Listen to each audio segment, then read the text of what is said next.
Two. Hey guys, welcome! Today we're going to be reacting to Hey guys, welcome! Today we're going to be reacting to why video game movies suck. All video game movies will suck. And yep! No, you told me to suck. Oh wait, Hi. Oh, sorry. I'm going after you. Well, Scott, the gauntlet is about to be. What gauntlet? Wait, what? My bars? Hollywood is playing Five Nights at Freddy's movie. Oh. What? What are you saying? Ooh. I did ooh. Not poo. Hello, poop. About forcing punch on you. Hello, poopters. I got you poopers. So yeah. Winter dogs. Winter dogs. When did this come? It came out in 2015. So this is a while back. So yeah. Thrown down.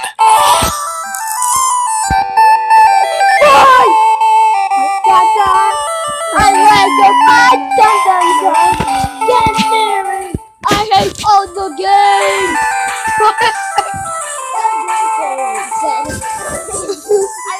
You screamed at her. Hello, Internet. Welcome to Game Theory, the show about video games that occasionally makes an episode about movies. Video game movies. Can you blame me? Netflix wanting to do a Zelda series, leaked emails about a Mario movie, and, well, we've talked enough about Scott and the gang. Making movies based on gaming's biggest franchises is the hottest trend right now, but for as recent as it feels, it's really a time-honored tradition, resulting in some of the cinema's finest examples of... You're alive. Too bad. You will die. I mean, some of the greatest Hollywood... Things are progressing according to plan. I cannot wait any longer! No, I guess not that. Video game movies suck. Wait, you called Pikachu? No, I meant some of them. One, but there are... I will not harm you. I only wish to kill vampires. Okay, yes, these really do suck. Okay, so video game movies aren't known for being the gems of the film world, but they are still worth talking about. These movies represent an industry worth hundreds of millions of dollars, despite the fact that almost every video game movie released has been critically panned. And for some of them, it's not that hard to believe. Street Fighter, The Legend of Chun-Li, In the Name of the King, A Dungeon Siege Tale. It's like Game of Thrones. If Game of Thrones were awful, had fewer boobs, and wasn't, amazing. But Mad Pat, I can hear you say, the 1993 Super Mario Brothers movie was amazing! No, it wasn't. Yoshi as a raptor, Bowser with cornrows, Toad as whatever this thing is. Put down that Pabst. You're only appreciating that movie in an ironic hipster, oh, it's so bad it's good kind of way. Well, guess what? It's not. It's not good in any way, and I don't care how bad it is, it's still not good. But Mario ain't alone. The best. Rotten Tomatoes rating ever awarded to any video game movie released in theaters was a lousy 44%. And that was for, wait for it, Final Fantasy The Spirits Within, aka Alec Baldwin and the Quest. Bro, the Final Fantasy movie? And Final Fight movie? For the Uncanny Valley. Okay, so Rotten Tomatoes might not be the be-all, end-all in grading systems, but it is pretty telling that the best movie in the gaming genre is still rocking a solid F, a failing grade by 15 points. But all this leads to the question of why? Why are these movies so bad? Resident Evil, Need for Speed, Mortal Kombat, Prince of Persia, Doom, Street Fighter, all of these are iconic games, so why are their movie adaptations so mind-blowingly awful? How could all of these movies get greenlit year after year, flop after flop, and still no one, not one single person has ever been able to make a truly good one? Well, the answer might surprise you. No one's really been trying. Ladies and gentlemen of the internet, meet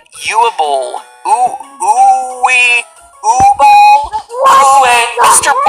What the heck? Boll is the infamous German film director who built his career by making movies almost exclusively based off of video games, some of which have been objectively called the worst movies ever made. I don't know about you, House of the Dead and Alone in the Dark. Don't think that you'd hide back there in the early 2000s. I see you hiding behind that Creed poster. Almost all of his movies have been cataclysmic box office flops, and when film critics rightfully panned them, our buddy Yue made internet headlines by challenging and defeating 5 of them in the boxing ring.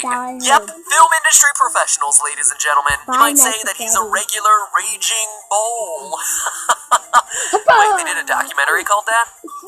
Well played, documentary people. Well played. Tip of the cap. So, what's this guy's deal? Is he a misunderstood genius? A modern-day Ed Wood? Not exactly. In fact, the truth is actually much more depressing. The explanation is tax law. You see, all of Yue Boll's movies are financed by Boll KG, his own personal and unimaginatively named production company. And up until 2008, as a German citizen, he could take advantage of some rather unusual legal loopholes. As the owner of a German production company, Boll was able to take advantage of a German tax law, which stated that any investment made into filmmaking was 100% tax deductible. The law was enacted in the 1970s when American Hollywood was taking over the global film scene, and European countries were having trouble competing. A number of EU nations, including Germany and the UK, set up these huge incentives. No, Hunter! No! Hunter would listen to me!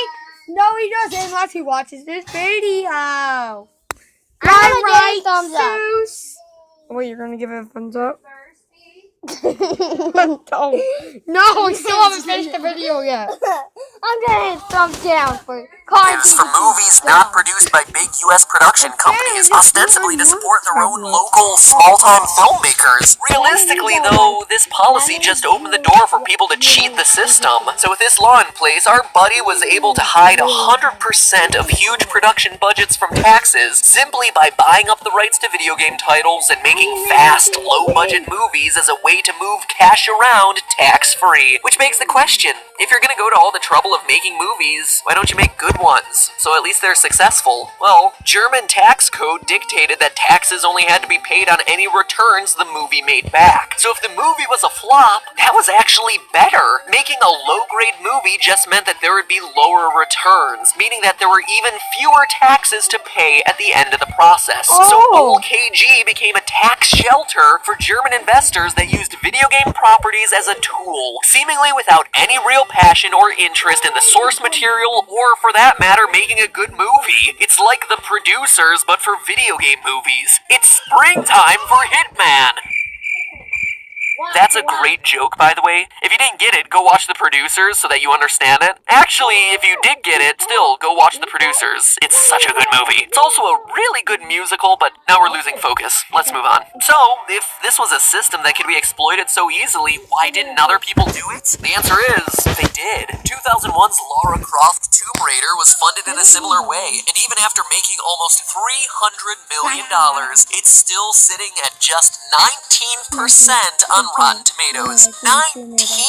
There are even more examples from other genres. By the late 90s and early 2000s, this was such a common practice that Hollywood was intentionally shipping its films overseas to take advantage of these insane tax breaks. Paramount Studios alone is estimated to have... Alright, now, I'm just gonna ask Kylie that, Kylie, can I have some water? Let's start fighting. Made $70 to $90 million in a single year from classifying films as German in name only. And it's thought that a lot of these profits for these studios, both German and US, weren't even ever really disclosed to the governments. It was literally free money for making garbage. Thankfully, this process was largely shut down in the mid-2000s when German law finally was changed, but not before the world got the most epic side boob shot in video game movie history. So, I guess something good came out of the hundreds of millions of dollars laid waste by illegal tax sheltering. Okay, but that doesn't explain recent duds like Max Payne and Prince of Persia. Video game movies that weren't part of an international tax evasion scheme and yet still totally suck. Hard to believe, I know. So, there has to be something else wrong with trying to make a video game into a movie. Well, what if we actually look at this from the artistic perspective? Is there some categorical aspect of video games themselves that would make it hard to make them into movies? Well, according to many video game script writers, yeah. Besides companies like BioWare, Valve, and Telltale Games, there aren't very many developers out there who have writers on board as permanent members of their staff. Because a lot of the time in the world of video games, mechanics and technology come first. While that's not necessarily a bad thing for the medium, the writers themselves end up feeling like third wheels on their own teams. Rihanna Pratchett, daughter of English fantasy author Terry Pratchett, wrote Overlord, Mirror's Edge, and the reboot of the Tomb Raider series, and in a 2010 interview with CNN, explained that, quote, "For many studios, story remains a hard sell. From a short-term perspective, it can be hard to see how a better plot can translate into an improved ranking on the retail charts," end quote. What she means is that when the game dev team is working with the studios to gather ideas for a movie adaptation, they're thinking about translating the gameplay elements, the cool graphics, the high-tech special effects. They're not about crafting a tight storyline around all those elements to make them more compelling and ultimately lead to a better movie. I mean, let's face it, game developers are highly skilled at making games interactive and exciting in the moment, but they're not novelists. As a result, when you're making the story secondary to other aspects of a movie, you just don't end up with a very good movie. Novels and Yeah, I guess that's kind of true. comic books are story-driven already, so adapting them to film is only natural. But when your main story beats are princess is captured, plumber knocks turtle into lava, hero gets cake, yeah, it's gonna leave you grasping at a few straws. You end up with stuff like Mortal Kombat Annihilation with 3% on Rotten Tomatoes. 3. Like, I can use my fingers for that number. As Corey May, head writer for the Assassin's Creed series, summed it up, it often comes down to money, as movie studios frequently choose to make films based on the franchises that sell the best, not those with the most cinematic potential. There's that word again. Money. Money, the root of all evil. And apparently bad video game movies. Oh wait, you interject again. My, you're awfully talky this episode. What about the games that are story-heavy? For all intents and purposes, the Prince of Persia, Silent Hill, and Max Payne movies should have been totally awesome, right? Wrong.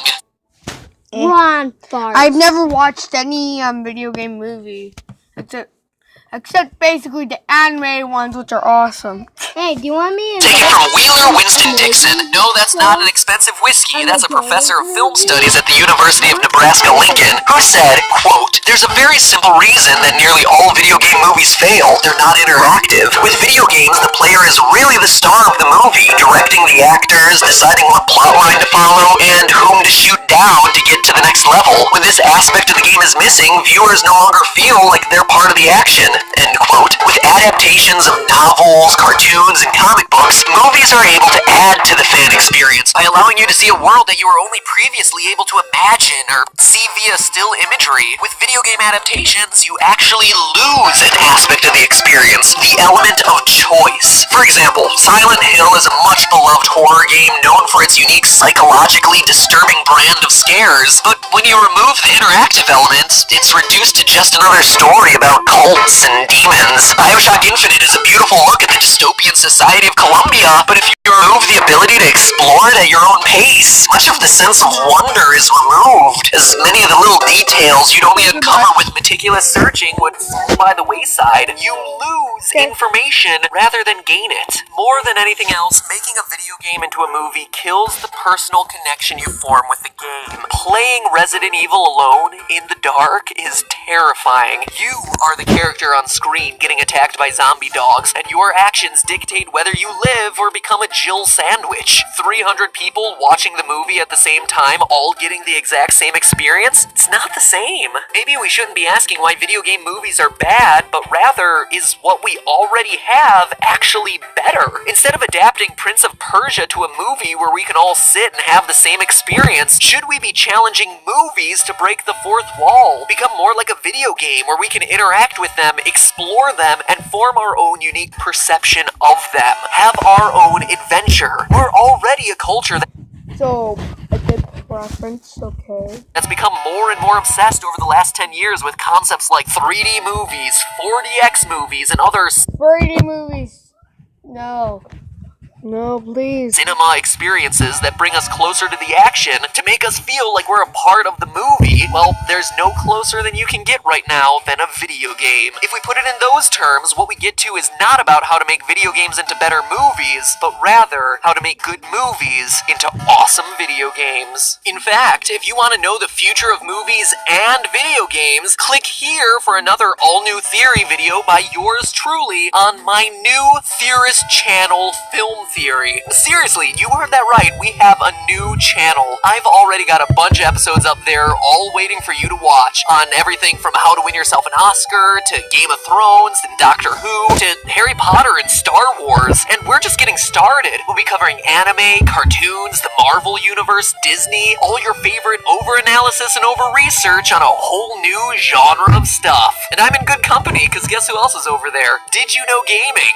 Well, actually, did you know movies? But it makes sense, right? So click here or the link in the description to check it out and I think it's over. No, I thought that was pretty good. I give it a A-. Okay, bye.